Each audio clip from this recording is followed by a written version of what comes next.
はい、それではまず用意スタート。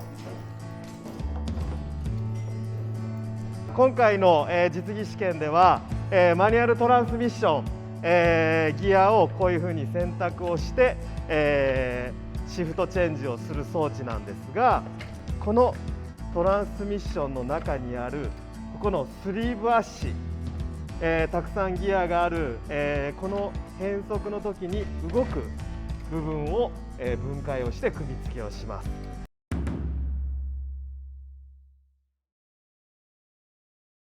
今日はスリーブアッセンブリの分解と組み立てをやっていきます。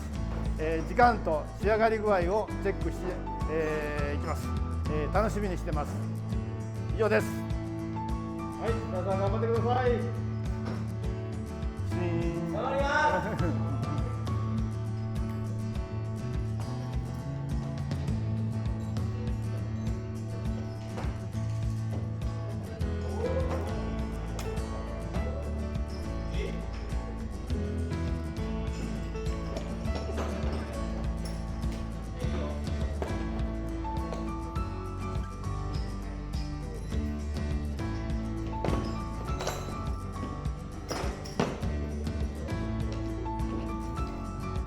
はい、湊君です。用意スタート。スキルが俺負けなったやろ。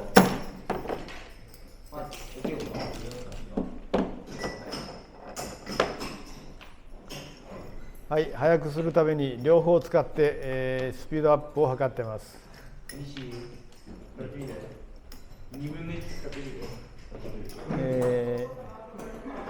個人でいろいろな方法で、スプリングをかけています。難しいよそれ。はい、32秒06です。はい、早かったです。チェックさせてもらいます。OK。向きも OK です。スプリングも問題なくかかってます。はい。はい、結構です。新しいやり方を発見してくれた生徒がいるということなので、今からその、作業方法ちょっと見ていきましょう。ではこちらお願いします。用意ドン。はい、この新しい方式なのですが、分解のここまでは、いつもの方式と変わりありません。で、この後なのですが、よく見ておいてください。今シンクロナイザリングを上にはめました。そして、ひっくり返してシンクロナイザキーを指しています。こうすることによってキーが落ち込むことなくこのスプリングをかけることができます。そして裏返して残りのスプリングをかける、これを気づいたのは本当に素晴らしいなというふうに思います。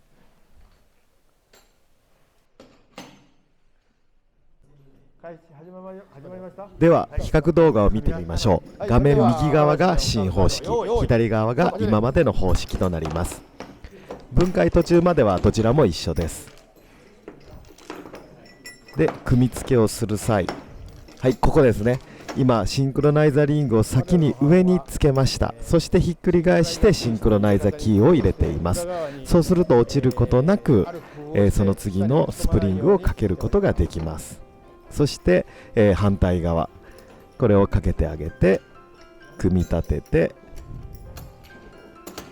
はい、終了となりました。はい、素晴らしい。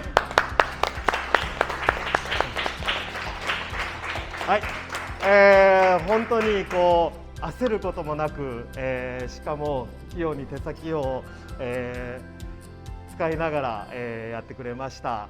これからもいろんな実習があるので、しっかりと、学んでほしいなというふうに思います。では他の皆さんも、しっかりと頑張ってください。ではまたね。みんなを取ってあげて。ヒールを取ってあげて。